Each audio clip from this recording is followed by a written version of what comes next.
ils ne digèrent pas leur abandon. Dans un entretien avec le magazine Vanity Fair, cité ce vendredi 23 octobre par le tabloïd britannique The Daily Mail, l'experte royale Cathy Nicholl a révélé que le prince Philippe en voulait particulièrement à Meghan Markle et au prince Harry, suite à leur départ fracassant de la firme, annoncé au mois de janvier 2020. Le duc d'Édimbourg aurait été consterné et profondément bouleversé par la décision de son petit-fils, estimant qu'il se comporte comme un alien, toujours d'après Cathy Nicholl.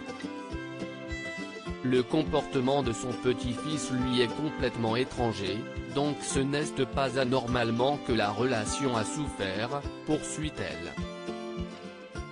Une relation autrefois soudée.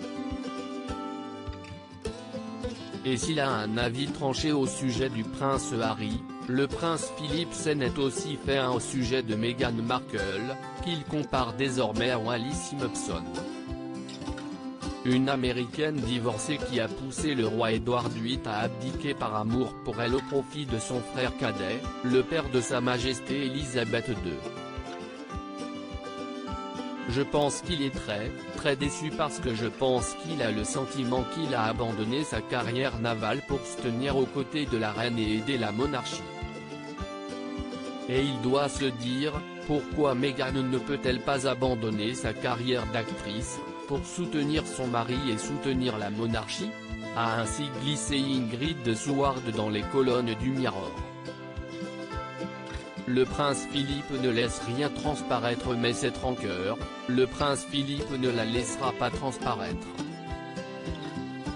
Car s'il peine à ne pas en vouloir au prince Harry et Meghan Markle, il tient à conserver une image lisse en public, lui qui met un point d'honneur pour tenter de cacher son état de santé. Il fait un effort massif quand il doit faire une apparition et il sait qu'il doit être vu sous son meilleur jour, confiait encore Ingrid Seward dans les colonnes de Vanity Fair. En homme fier, il ne veut pas être vu avec une canne, et il ne considérerait jamais un déambulateur.